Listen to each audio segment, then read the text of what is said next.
Las aves juegan un papel importante en la dispersión de semillas y en la sección de Limbioteca nos hablan sobre el proyecto que realizan estudiando las plumas de estos animales.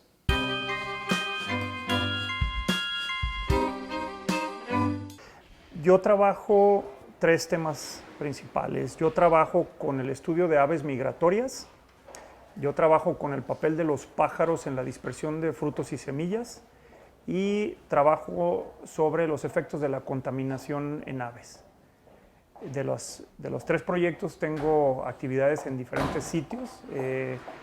El estado de Veracruz, por ejemplo, es un sitio tremendamente importante para el paso de aves migratorias. Entonces, desde hace muchos años he trabajado estudiando las migraciones de pájaros, he estudiado pájaros grandes como rapaces, pelícanos, aves que migran, digamos, de día, planeando, y también pájaros que migran de noche o en el tiempo del crepúsculo de la mañana o de la tarde, como todas las aves pequeñas.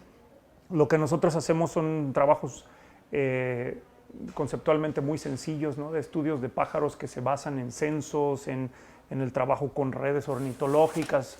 Aquí tengo una de mis principales herramientas de trabajo, que son las redes de pájaros, que se guardan en una bolsa del súper. Y estas son redes que tienen una malla muy delgadita y se suspenden como con dos postes. Estas redes miden 12 metros, las que tengo yo, 12 metros de largo por 2.5 metros de alto, y tienen unos pliegues en los cuales los pájaros, cuando pasan a través de ellas, chocan y se quedan capturadas. Entonces uno puede obtener una gran cantidad de información de los pájaros que uno captura sobre la condición corporal, el estado del plumaje, muchas cosas. Y una cosa importante que hacemos es ponerles un anillo como este. Estos anillos que están aquí montados sobre una manguerita tienen un rótulo y un número indicador de el sitio de colecta, etcétera. Entonces uno puede tomar uno de estos anillos, lo pone en el tarso del pájaro y puede aprender bastantes cosas sobre los movimientos de estos pájaros. Hay trabajo de coordinación internacional entre la gente que estudiamos aves migratorias para saber muchos detalles sobre los movimientos de estos pájaros. Entonces, en el trabajo que he hecho a lo largo de los años hemos aprendido muchas cosas. Por ejemplo, el estado de Veracruz y en general toda la llanura costera del Golfo de México es un área de importancia mundial para el paso de aves migratorias. Por ejemplo, de especies de aves rapaces y de aves migratorias planeadoras, diurnas, pelícanos, ibis, cigüeñas, etcétera. Registramos en promedio como 5.3 millones de pájaros de estas especies, y esto ubica al centro del estado de Veracruz como uno de los lugares más importantes a nivel mundial. Trabajamos con muchas otras especies de aves pequeñas, les llamamos paseriformes, todas las aves de percha pequeñas, las aves canoras, y hay muchos trabajos sobre ello. Del trabajo de investigación con aves migratorias se derivó otro interés, que es el de trabajar en entender las principales amenazas que acechan, digamos, a estas aves. Por ejemplo, el estudio de la contaminación. Se acaba de graduar el año pasado una estudiante mía trabajando con mucho interés en entender los patrones de contaminación por metales y cómo se reflejan en la sangre y en las plumas de los pájaros. La sangre como un reflejo de contaminación reciente, contaminación que tuvo lugar hace 5 o 10 días y que el contaminante ya ingresó al torrente sanguíneo y está circulando en ellos, y procesos de contaminación a más largo plazo que se pueden reflejar en tejidos duros como las plumas. Entonces, hemos trabajado obteniendo muestras de plumas en muchos lugares, como esta es una pluma de la axila de un gavilán, y hemos colectado las plumas por mucho tiempo. Las plumas tienen una gran ventaja de ser un tejido muy estable, que no se degrada con facilidad, y los contaminantes que estamos buscando, los metales, también están en formas muy estables que no se degradan con el paso del tiempo. Entonces tenemos aquí una gran lista de muestras todavía por procesar. Ya hemos procesado un buen número, le permitió a mi estudiante graduarse sin grandes sobresaltos el año pasado en el mes de julio. y seguimos investigando. Nos interesa entender estos procesos de contaminación. Cada diferente metal refleja diferentes cosas. Por ejemplo, con el mismo análisis de los mismos tejidos podemos saber las concentraciones de plomo, de mercurio, de aluminio, de diferentes metales, y cada metal refleja un mecanismo diferente. Por ejemplo, el plomo refleja la contaminación de desechos industriales relacionados a pinturas, a la quema de combustibles. El mercurio tiene una asociación muy fuerte con la contaminación de cuerpos de agua.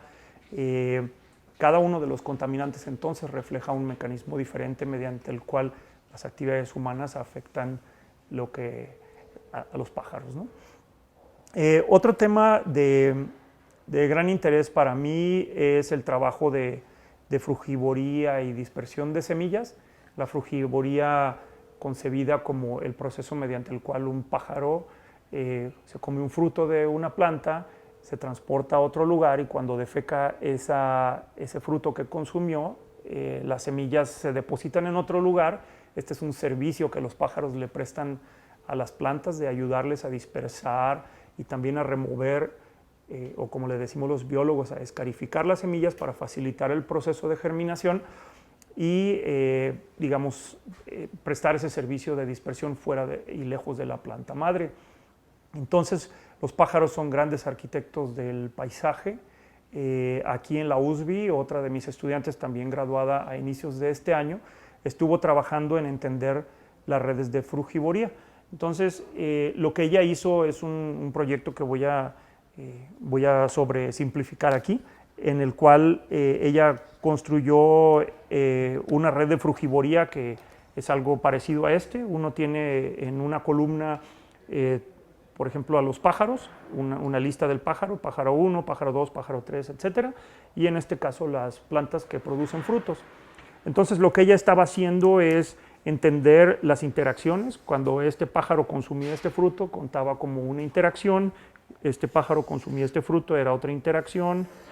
Y entonces, con el paso del tiempo, uno empieza a encontrar mayor cantidad de interacciones y a entender una red mediante la cual un grupo de pájaros dispersa a un grupo de plantas con frutos. Entonces, hay evidentemente un patrón de distribución aquí, en el cual hay algunas especies que son de mayor importancia, unas especies de plantas de mayor importancia para los pájaros y unas especies de pájaros que son más importantes para las plantas. Entonces, aquí encontramos 23 especies de plantas en la USBI que tienen frutos que son dispersados por pájaros, 29 especies de pájaros que prestan el servicio de dispersión.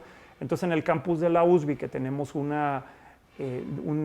ecosistema que le podemos llamar un ecosistema simplificado, que no tiene todos los elementos de un ecosistema natural, hay un proceso en el cual los pájaros y las plantas interactúan para ir desarrollando este ecosistema. Entonces es un proyecto de muchísimo interés, de ver cómo funcionan como arquitectos del proceso de regeneración de la vegetación que originalmente existía aquí. Hace muchos años, cuando yo era estudiante de la Facultad de Biología en la Universidad Veracruzana, el cruzar las vías y estar en este lado era venir a los Campos Juárez, que eran campos que no tenían nada de vegetación. Era un terregal y era unos terrenos donde estaban los caballos y las vacas de la policía montada, y había unos cuantos palos de huizache, y ahí no había grandes interacciones entre frugívoros y plantas. Ahora tenemos una gran cantidad de vegetación secundaria que ya está progresando hacia una etapa de mayor desarrollo de vegetación, y también hay una serie de áreas donde hay actividad de jardinería y de manejo artificial, digamos, con el manejo de plantas que no son nativas de la zona y que también juegan papeles importantes en estas redes de frugivoría. Entonces es muy interesante ver cómo conviven las actividades humanas de manejo de los jardines con el área digamos que ha sido permitida para sucesión de la vegetación. Y pues estoy súper entusiasmado con ello. Estoy trabajando con otro estudiante mío que se graduó el año pasado de la licenciatura, que está tratando de entender cuáles son las cosas que le atraen a los pájaros para poder dispersar estos estos frutos y semillas, que si es el color, que si es la abundancia, que si es el contenido nutricional de los frutos, etc. Entonces estamos entendiendo muchísimas cosas. Es una oportunidad también interesante. Curiosamente, los investigadores piensan que el trabajo con ciertos sistemas de estudio requiere irse a lugares muy remotos, en condiciones de hábitat en muy buen estado de conservación, y eso ha hecho que los lugares urbanos y periurbanos estén subestudiados. Entonces, pues aquí estamos con una buena combinación de variables que nos permiten hacer cosas bien interesantes. Hay cosas de mucho interés. Por ejemplo, para tomar un ejemplo muy sencillo con la presencia de contaminantes en pájaros. Bueno, es una cuestión de un paso te lleva al otro, ¿no? Una vez conocidos los niveles de contaminación y entendiendo los procesos que conllevan el arribo de un contaminante u otro a los pájaros, uno puede rápidamente levantar la bandera roja y encender las alarmas sobre un problema de contaminación de algún tipo. Entonces esos mecanismos mediante los cuales los pájaros ingieren contaminantes que están depositados en el ambiente nos permite identificar con claridad de dónde vienen.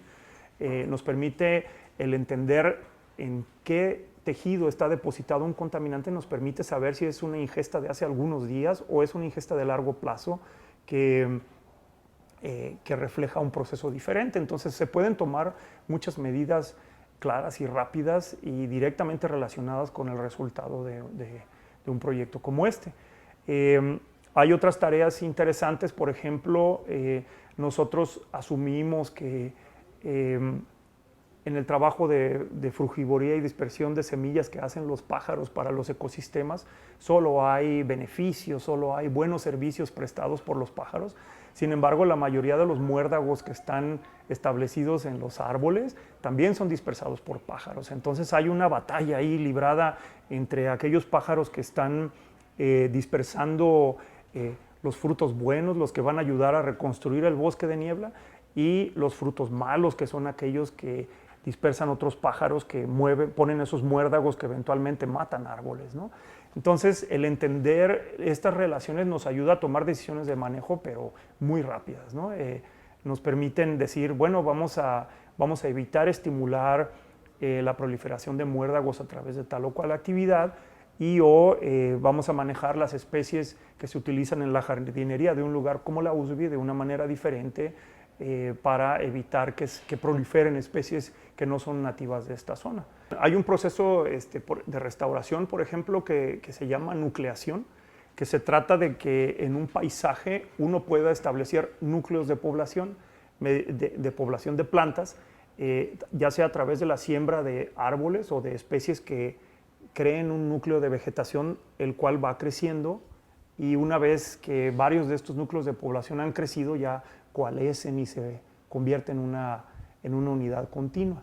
Entonces, esos lugares donde se establecen plantas se trabajan de diferentes maneras. Se pueden establecer de manera mecánica, como yo voy y siembro un arbolito ahí, o siembro un conjunto de arbolitos y arbustos, y eso permite que se establezca uno de estos núcleos de vegetación.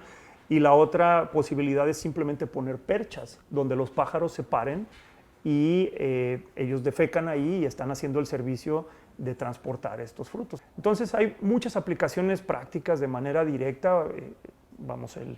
Este instituto trabaja con la utilización de sistemas biológicos para la resolución de problemas del ambiente. Entonces esta es una de las posibles aplicaciones muy rápidas, muy a la vuelta de la esquina.